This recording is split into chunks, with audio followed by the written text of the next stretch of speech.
It was a clear day on March 22, 2025. High above the Red Sea, a U.S. Air Force F-16 fighter jet was flying its regular patrol route. Nothing seemed unusual until warning lights suddenly flashed on the pilot's display. The jet had been locked onto by enemy radar. Then came the alert: missile launch. The pilot immediately took action, jerking the controls hard to the right. The F-16 rolled sharply as the pilot released flares, hot decoys designed to confuse heat-seeking missiles. Below, an electronic warfare plane called a Growler started jamming enemy radars. Above, a specialized radar plane called a Hawkeye began tracking everything happening in the area. A surface-to-air missile from Houthi fighters in Yemen was racing toward the F-16. The missile tracked the heat coming from the jet's engines as the pilot made an extremely tight turn, pulling 9 times the force of gravity. With one final defensive move, the pilot released more flares. The missile detonated, but too far away to damage the aircraft. The F-16 survived, but this raised serious questions. The real issue wasn't just that the Houthis had fired a missile, it was what would happen next, building tensions.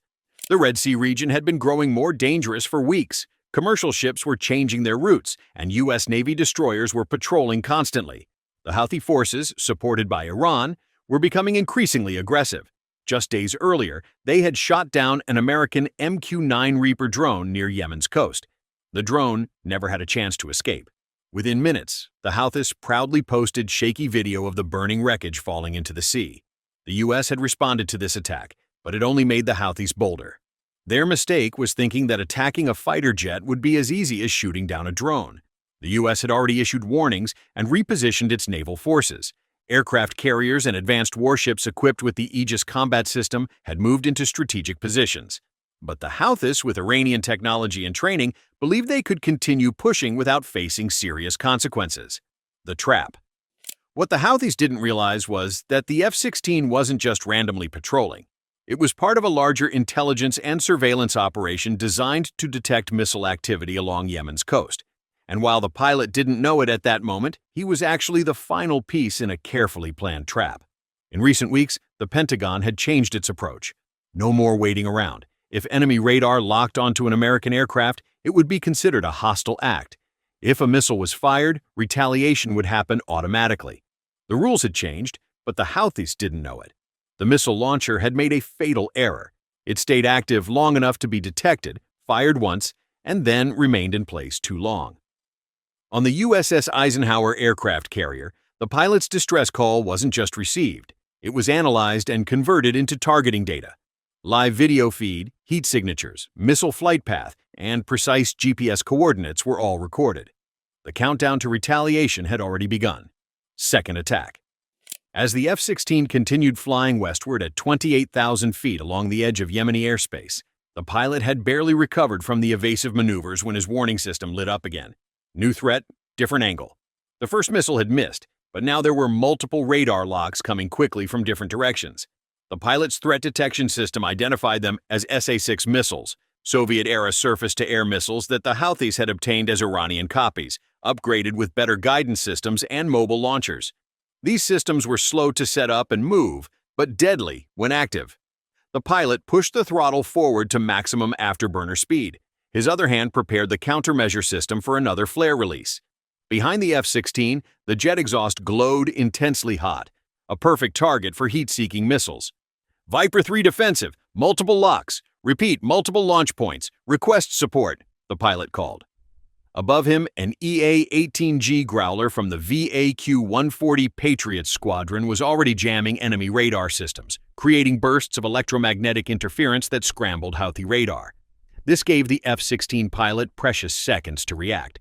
He pointed the nose down and pushed into a steep dive. The G-forces pinned him to his seat, draining blood from his head and narrowing his vision. But he maintained control. High speed, low drag, evasive action. Flares burst behind the jet like fireworks. The pilot rolled the aircraft and pulled into a barrel roll at 700 knots, just in time. One of the incoming missiles missed by only about 200 feet, close enough to shake the cockpit. But that was the Houthis' last chance. Eyes in the sky. What the Houthis didn't know was that they were being watched the entire time.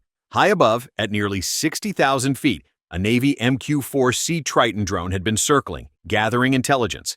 It wasn't armed, but it didn't need to be. Its job was surveillance. and its sensors captured everything: heat signatures on the ground, electronic signals, and precise coordinates, all streamed in real time to U.S. Central Command and to the Combat Information Center aboard the USS Eisenhower. The entire engagement had lasted less than 2 minutes, but the response would take hours to complete. When the F-16 pilot returned to a holding pattern above the Red Sea, 2 more aircraft joined him. First, another F-16 from the 421st Fighter Squadron pulled up beside him, scanning for new threats. Then came the message from command: engagement confirmed. Target data locked. Hold position. Birds en route. The response begins. But even before fighter jets could launch, the Navy was already taking action. Deep in the hull of an Arleigh Burke-class destroyer sailing nearby, vertical launch system VLS cells were opening. Inside were Tomahawk cruise missiles, precision-guided, long-range weapons ready for immediate launch. The launch order came less than 5 minutes after the missile threat ended. Target Alpha, fire 1. Confirmed trajectory. 1 missile launched, then 2, then 4, each rising into the night sky before turning east toward the Yemeni coast.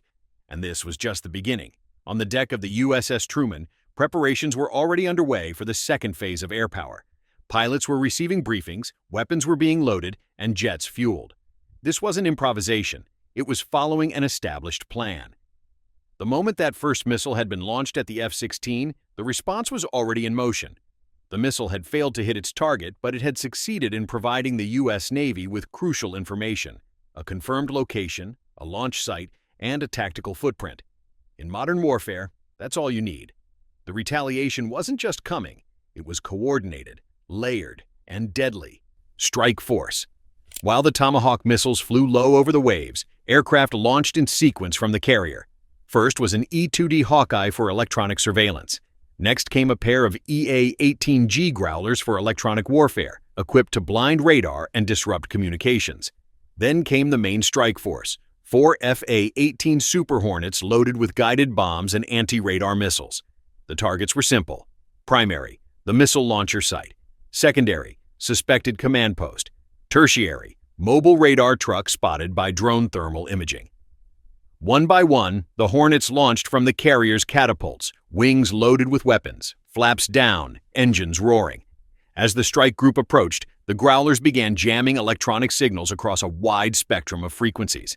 The Houthis likely had no idea they were being targeted until the first explosion lit up the coast.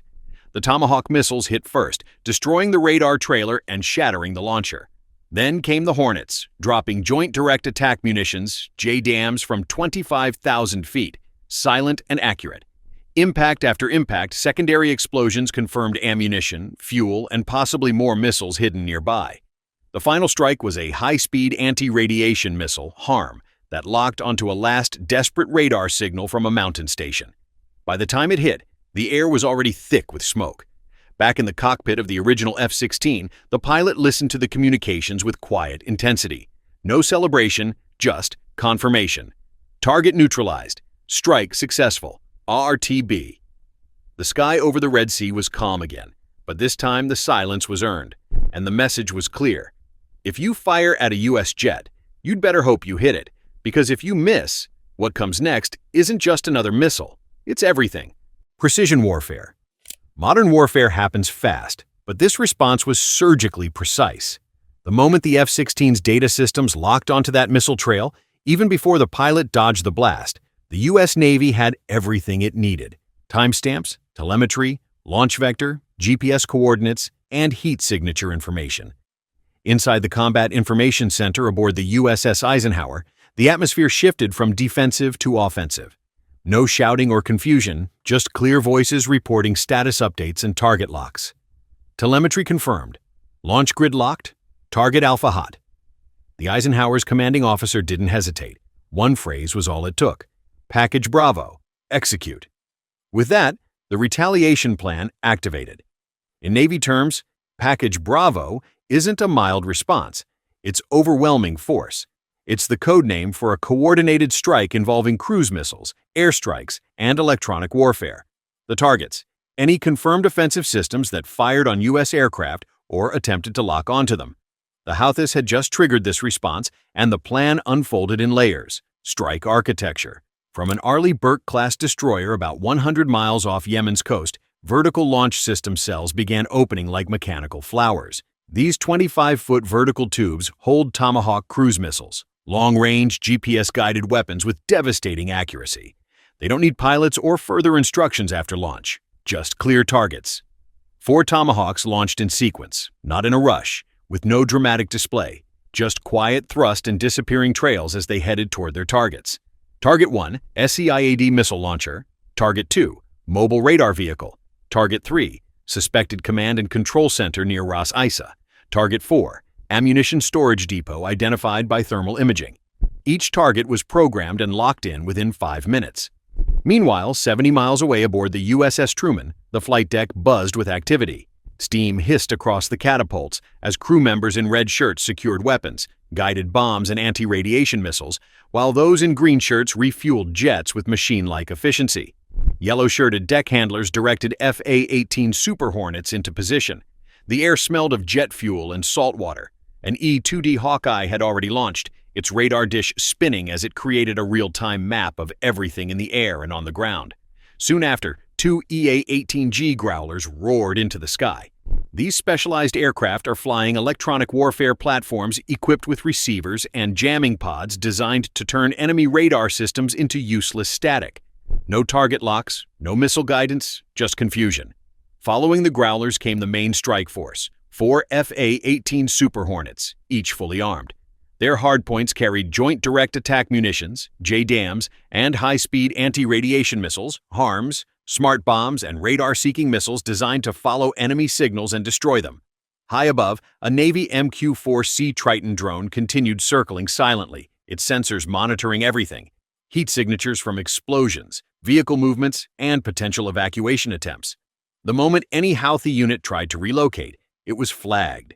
Data flowed from the Triton to a relay satellite, then directly to the Eisenhower's fire control team, who could redirect strike assets in real time if needed. This wasn't just revenge, it was carefully planned architecture, precise impacts.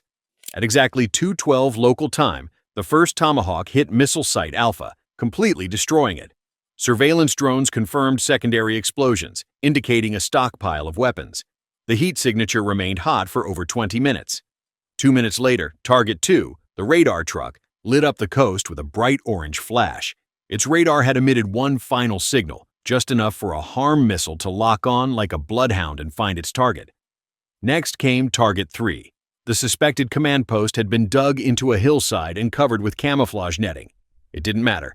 One JDAM bomb from 20,000 feet blew the door off the bunker, and a second collapsed it completely. Target 4, the ammunition depot, created a fireworks display. The FA-18s had flown in low, fast, and precise. With their bomb racks now empty, they climbed back into the clouds. No losses, no alarms, just silence and smoldering debris on the ground. While the physical strikes were happening, the Growlers provided electronic cover. They jammed every known Houthi communication frequency, scrambled early warning radars, and tricked their detection systems into seeing non-existent fleets. In other words, while the Houthis tried to figure out what had hit them, they couldn't even communicate about it. No radio contact, no signals, just fear, smoke, and blank screens. The message. And that was the end of it. The Houthis fired at a fighter jet and received the full might of a modern war machine in return. The Houthis, and by extension their Iranian sponsors, learned a harsh lesson. You might get lucky and hit a slow-moving drone, but when you try the same tactic against a fully equipped F-16 or FA-18, the response won't be another drone. It will be a synchronized, multi-layered counterstrike that leaves nothing standing. This matters because warfare isn't just about weapons. It's about perception. The Houthis lost equipment, but more importantly, they lost face. They revealed their capabilities, and the U.S. didn't just counter them. It crushed them with precision, steel, and electromagnetic superiority. Now, every Houthi radar operator will think twice before activating their system because they'll have to ask themselves, is this the decision that gets me vaporized? Even though the U.S. didn't issue a single press release, the world got the message. Satellite intelligence leaked, analysts identified the patterns, news cycles picked up rumors, and every major military power watching, China, Russia, Iran, took notes. The lesson was clear. Don't challenge U.S. air power unless you're prepared to play at a completely different level. one where the U.S. doesn't just react, but redefines the battlefield in the middle of the conflict. After the strikes, carrier air wings shifted to full combat air patrol mode, meaning at least 2 armed jets remained in the air 24/7, circling, scanning, and ready to respond within seconds. The Houthis thought they could fire at an American fighter jet and escape consequences. They were wrong, fatally wrong. They didn't just lose a missile, they lost their playbook, their assets, and most importantly, their momentum. The question remains, if you were in command that night, would you have stopped after destroying the launcher, or would you have gone further and eliminated every radar site along the coast? Think strategically. If this account gave you a deeper understanding of modern warfare's precision, please like this video so we know you're engaged. Subscribe to stay informed about future incidents before they make headlines, and click the notification bell to be first to know when our next report is released.